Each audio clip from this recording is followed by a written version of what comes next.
Hey guys, and welcome. If you are returning, welcome back. If you're new to the channel, my name is Amanda. I'm a certified personal trainer, yoga/spin instructor, and just all around looking to help boost your confidence when it comes to the health and fitness game. And this is Coco. Thank you for joining us today. Basically, I wanted to get on here and discuss something that I find in my DMs on Instagram quite often. And basically, I just feel like a little bit of a hypocrite with you all. So I wanted to come clean.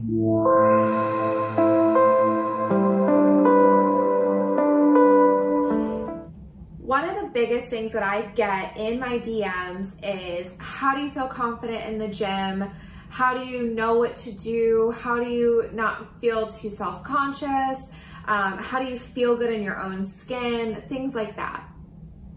So first, I wanted to just completely come clean with you all and say this so completely real. I don't. I feel confident in the gym in the sense of I'm a personal trainer and I'm confident in what I can do. And I'm confident that with every client I train, what I can achieve for them. And I love seeing the results. Like, I love when, you all start to see what you've been working so hard for, and that means so much to me. But me, myself, I am not always confident, okay? I don't always walk into the gym feeling amazing. I actually struggle very hard with anxiety. And so in group settings in general, I don't do that well.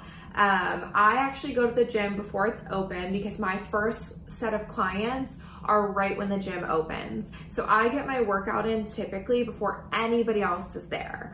Now, when you see me on social media going with my husband and the gym is super packed, that's a different story. But typically I go to the gym before anyone else is there. And most of my clients, it's just me and them because not very many people are training at 5 o'clock in the morning.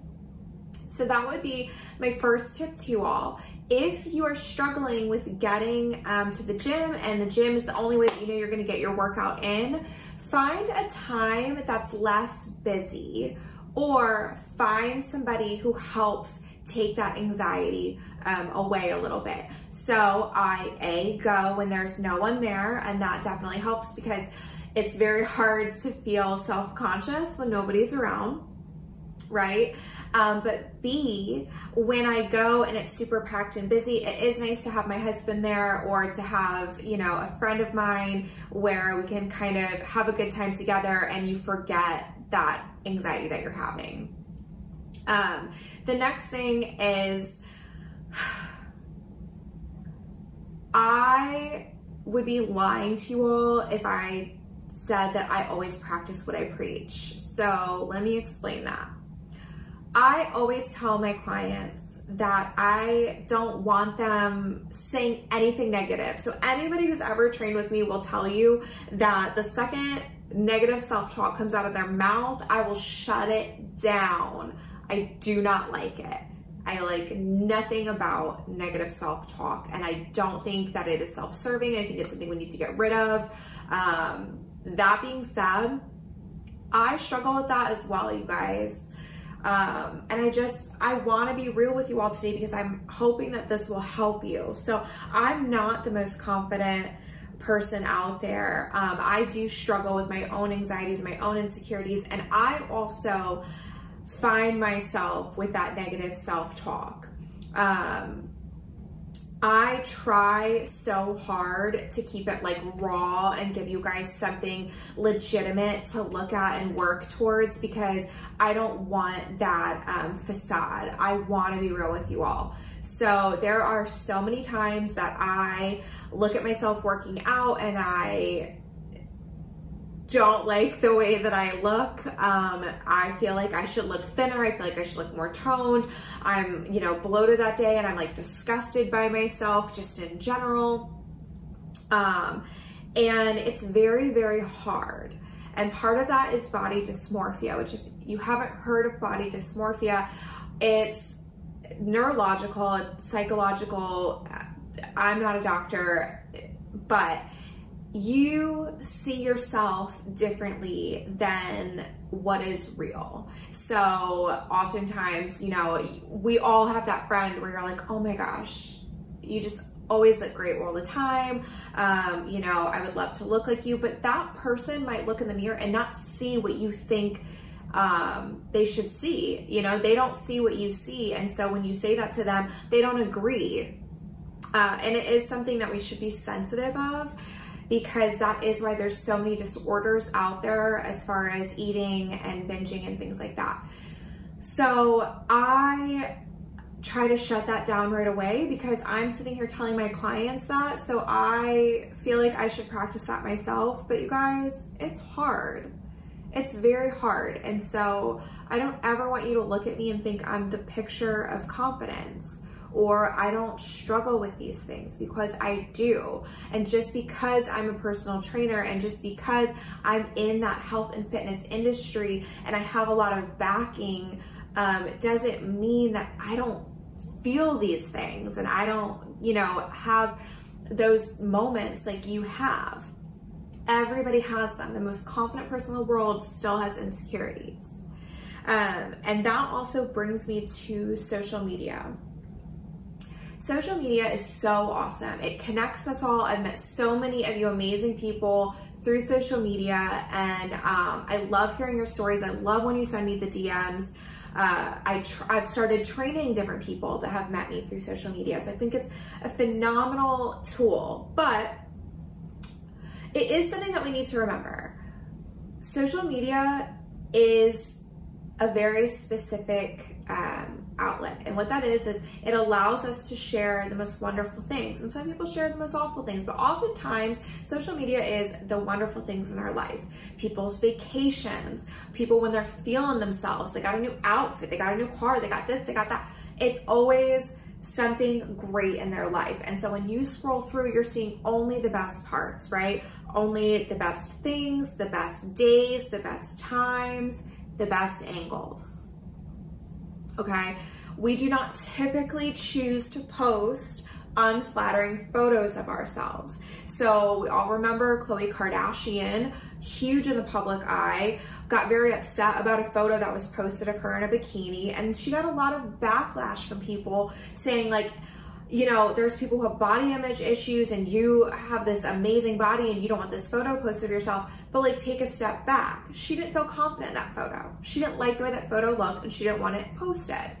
Okay, we don't choose to post photos that we don't find flattering of ourselves more times than not.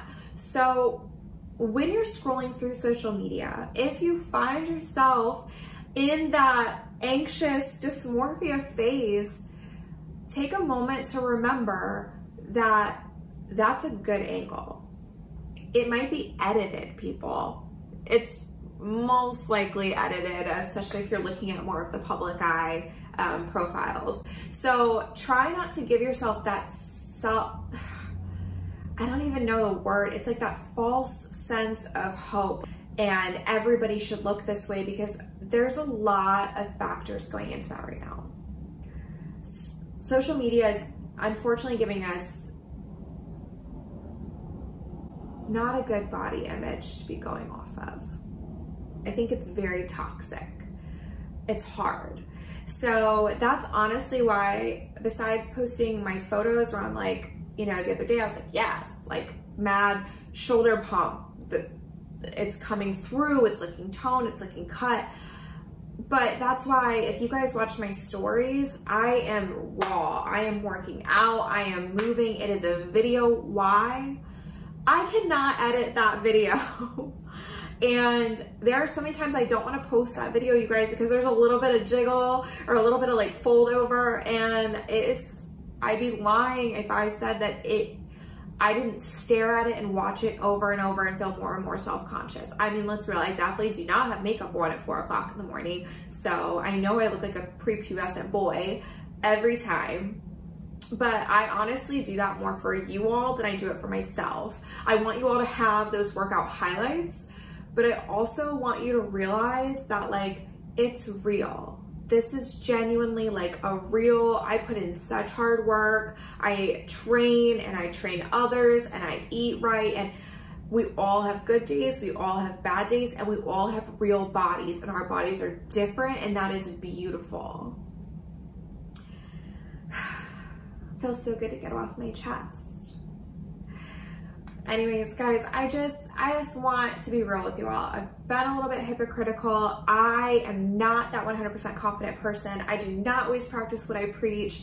I wish that I always felt as confident as I may portray, but I love your comments. I love your DMs. I just couldn't put all of this on Instagram, so hopefully you can find me on here and this makes you feel a little bit better. But I think we should all maybe move towards trying to keep it a little bit more real, especially on the gram or TikTok or whatever you're super on all the time. You know, it is hard. It's hard to feel confident. It's hard to feel good about yourself when you're constantly seeing these images. They're definitely a facade more times than not. So don't let it discourage you. Don't let it stop you from working towards your goals. You will get there, okay? Set realistic goals for yourself and watch yourself succeed. And if you're not sure what type of goals to set, find my video on how to set SMART, in all caps, goals, and go from there. Thanks for joining me, guys. Please like, comment, subscribe to the channel. Don't forget, I love your DMs, but you may want to pop your comment question below, because if you're thinking it, somebody else probably is too. Catch you next time, guys.